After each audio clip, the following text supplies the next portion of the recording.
Hello everyone, Rathore IAS academy में आपका स्वागत है।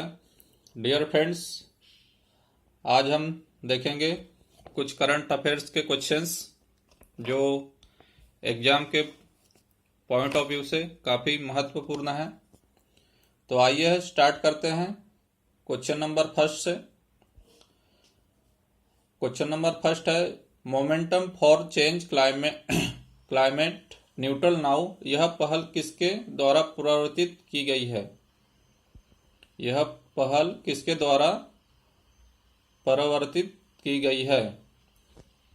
यह है जलवायु परिवर्तन पर अंतर सरकारी पैनल द्वारा, यूएनईपी सचिवालय द्वारा, यूएनएफसीसीसी सचिवालय द्वारा, डी है विश्व मौसम विज्ञान संगठन द्वारा।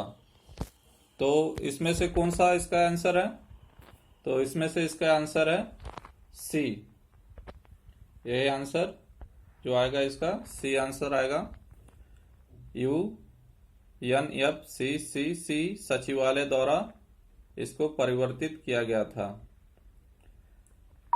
नेक्स्ट क्वेश्चन देखते हैं। क्वेश्चन नंबर 2, वन्य जीव सुरक्षा अधिनियम 1972 के अनुसार किसी व्यक्ति द्वारा किए गए उपबंध के अधीन होने के सिवाय निम्न में से कौन से प्राणी का शिकार नहीं किया जा सकता? निम्न में जो दिए गए हैं, घड़ियाल, जंगली भैंसा, भारतीय जंगली गधा। तो इनमें से किन पशुओं का शिकार नहीं किया जा सकता 1972 के अधिनियम के अनुसार? तो कोड दे रखा है। ए में दिया है ओनली 1, बी में दिया है ओनली 2 एंड 3, सी में दिया है ओनली 1 एंड 3, डी में दिया है 1, 2, 3। इसमें से कौन सा सही है? तो यह डी ऑप्शन आपका सही हो जाता है। डी ऑप्शन सही है। घड़ियाल, जंगली भैंसा, भारतीय जंगली गधा, इन तीनों को संरक्षण प्राप्त हुआ है 1972 के अधिनियम के अनुसार, और इसे अनुसूची 1 में रखा गया है। अनुसूची इसमें 1 में रखा गया है इसको। और इसे इम्पोर्टेंट बात यह है कि इसे नियर थ्रेटेंड लिस्ट में इसको रखा गया था। तो ये काफी इम्पोर्टेंट क्वेश्चन है। नेक्स्ट क्वेश्चन देखते हैं हम। समाचारों में आने वाली गाडगिल समिति रिपोर्ट और कस्तूरीरंगन समिति रिपोर्ट संबंधित है? ए संवैधानिक सुधारों से, बी गंगा कार्य योजना से, सी नदियों को जोड़ने से, डी पश्चिम घाट के संरक्षण से। तो इनमें से कौन सा सही है? तो आंसर डी सही है। पश्चिम घाट के संरक्षण से यह समिति संबंधित थी। तो 2010 में यह समिति बनाई गई थी, गाडगिल समिति, और इसने अपनी रिपोर्ट 2011 में प्रस्तुत की। और इस समिति ने जो अनुशंसा की थी कि संपूर्ण पश्चिम घाट को संरक्षण मिले, इसकी अनुशंसा की थी। लेकिन बाद के काल में जो कस्तूरीरंगन समिति की रिपोर्ट आई, तो इन्होंने इनके अनुशंसाओं को पूर्णतः पलट दिया। इन्होंने मात्र 63% भाग पे ही संरक्षण की बात की और बाकी भागों पे इन्होंने कोई उतनी आवश्यकता नहीं जताई। तो यह काफ़ी इम्पोर्टेंट रिपोर्ट हो जाती है इन्वायरमेंट की दृष्टि से। तो एग्जामों में यह काफ़ी बार पूछ भी चुका है। तो यह काफी अहम हो जाता है, इसे जानना जरूरी है। नेक्स्ट क्वेश्चन हम देखते हैं, भारतीय रेलवे को ग्रीन रेलवे बनाने की घोषणा कब तक की है? भारतीय रेलवे को ग्रीन रेलवे बनाने की घोषणा कब तक की है? ए है 2045 तक, बी 2050 तक, सी 2030 तक, डी 2022 तक। इनमें से कौन सी है? तो यह घोषणा की गई है, ऑप्शन है इसका सी, 2030 तक इसको ग्रीन रेलवे बनाने की घोषणा की गई है।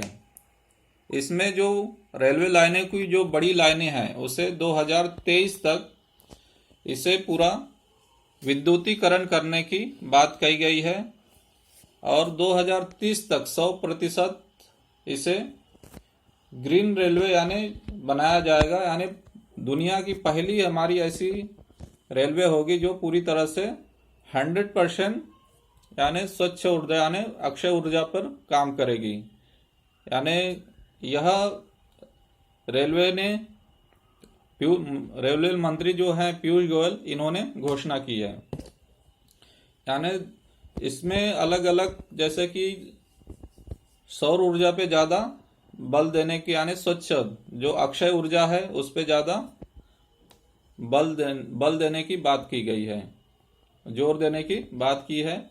तो यह काफ़ी इम्पोर्टेंट क्वेश्चन हो जाता है। तो यह 2030 तक हमारी रेलवे पूरी तरह से ग्रीन रेलवे बनने वाली है।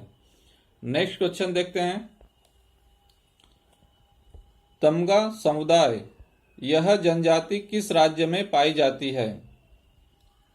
तमगा समुदाय यह जनजाति किस राज्य में पाई जाती है? ए है मणिपुर, बी अरुणाचल प्रदेश, सी मध्य प्रदेश, डी महाराष्ट्र। किस प्रदेश में पाई जाती है? तो यह जनजाति पाई जाती है ऑप्शन बी, अरुणाचल प्रदेश में पाई जाती है। इनकी भाषाओं को लेके भी वर्नेबल यानी कंडीशन में रखा गया था। 2009 में इनकी भाषाओं को विलुप्त कैटेगरी में रखा है। तो अरुणाचल प्रदेश में ये काफ़ी कम बची हुई ये जनजाति है, तो इम्पोर्टेंट हो जाता है। तमगा समुदाय, इसे ध्यान रखना है, पूछ सकता है, बहुत इम्पोर्टेंट क्वेश्चन है। नेक्स्ट क्वेश्चन, कौन सा देश अमेरिका के बाद यूनाइटेड किंगडम में प्रत्यक्ष विदेशी निवेश करने वाला दूसरा करने के मामले में दूसरे स्थान पर है? यूनाइटेड किंगडम में प्रत्यक्ष विदेशी निवेश एफडीआई दूसरे स्थान पे कौन सा देश है? ए चीन, B Bharat, C Japan, D Indonesia. तो इसका आंसर बी है, भारत। भारत यह यूनाइटेड किंगडम में दूसरे स्थान पे है इन्वेस्ट करने के बारे में, तो इसे ध्यान रखिए।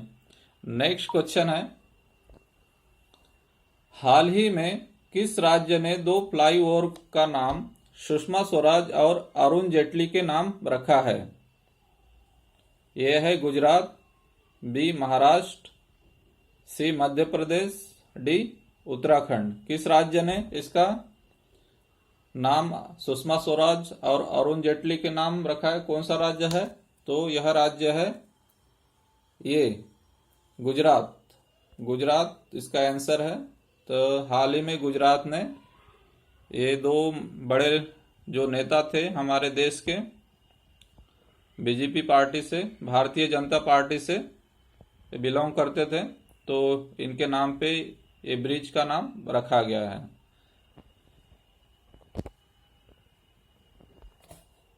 नेक्स्ट क्वेश्चन,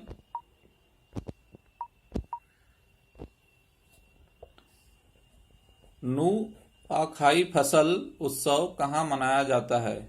नुआखाई फसल उत्सव कहाँ मनाया जाता है? तो यह आसाम, पंजाब, ओडिशा, महाराष्ट्र। किस राज्य में मनाया जाता है? तो यह ओडिशा राज्य में मनाया जाता है? इम्पोर्टेंट क्वेश्चन है यह, ओडिशा राज्य में मनाया जाता है। तो नोवा यानी नई फसल जब कटती है तो इसके नाम में ही है नोवा, यानी नई फसल जब कटती है तो यह उत्सव के तौर पे, यह त्योहार के रूप में लेते हैं इनको, और यह उत्सव मनाया जाता है। तो ये इम्पोर्टेंट हो जाता है। नेक्स्ट क्वेश्चन देखते हैं। हाल ही में किस देश ने गोफेन 905 उपग्रह सफलतापूर्वक लॉन्च किया है? गोफेन 905 उपग्रह सफलतापूर्वक लॉन्च किया है, कौन सा देश है? Number 1 Japan, number 2 Bharat, number 3 चीन, नंबर 4 रूस। तो यह सी ऑप्शन है इसका। तो ये चीन ने इसे अभी फिलहाल इसे लॉन्च किया है, तो यह इम्पोर्टेंट हो जाता है। नेक्स्ट क्वेश्चन देखते हैं। हाल ही में किस राज्य ने 2023 तक 100% घरों में जल का कनेक्शन प्रदान करने की घोषणा की है? कौन सा राज्य है? Number A Arunachal Pradesh, B Meghalaya, C Punjab, D Uttarakhand. तो इसमें से कौन सा राज्य है?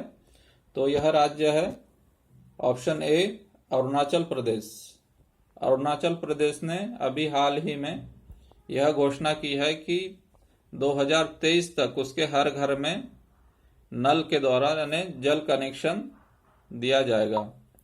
तो यह काफ़ी इम्पोर्टेंट हो जाता है। तो यह था आज आपके लिए कुछ करंट अफेयर के क्वेश्चंस। तो डियर फ्रेंड्स, यदि आप इस चैनल पे नए हैं तो प्लीज़ इस चैनल को सब्सक्राइब कीजिए और बेल आइकन को भी दबा दीजिए ताकि आने वाली वीडियो आप तक जल्द पहुंच सके। तो आज के लिए इतना ही, नेक्स्ट वीडियो में फिर मिलेंगे। तब तक के लिए जय हिंद।